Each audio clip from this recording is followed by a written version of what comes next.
Îți place? Dar ce are în el? Ce are în el? Da. Oul fiert. Albușul și gălbenușul. Tu nu știi când... De fiert.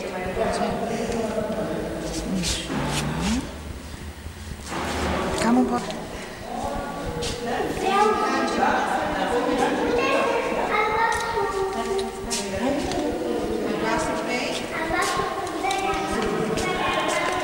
Te mai întreb o dată.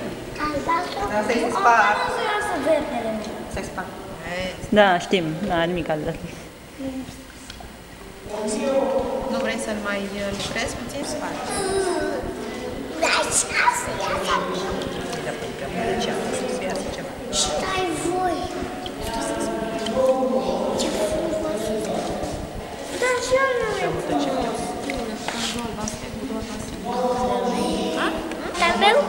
Îl lăsăm să se usuce. Dar nu la fel? Și asta? Asta mergem să-l curăm. Și aici am vorbit. Și aici nu mai poți să mai lucrezi cu el, că e pus măcăcear. Nu mai vreau. Este curățat. Da, decât acolo.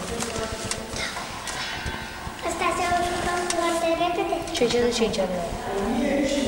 Dar mai avea vreo actori. Nu băga mâna. Ce are? Și îl cunoști? Asta cumva? Wow, ce frumos! Wow, ia uite ce este asta. E o splendoare. Splendoare de unul. Da.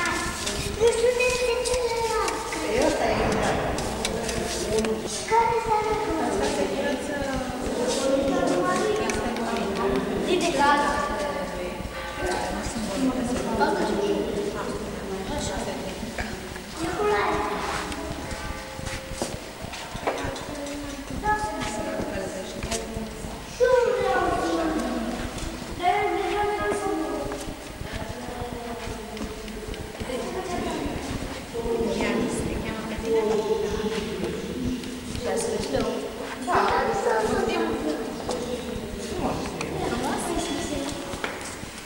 Ia vedem.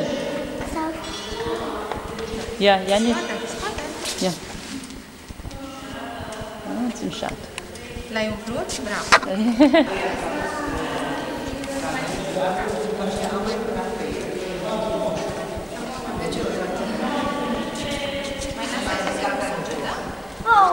Ce m-am făcut de galben?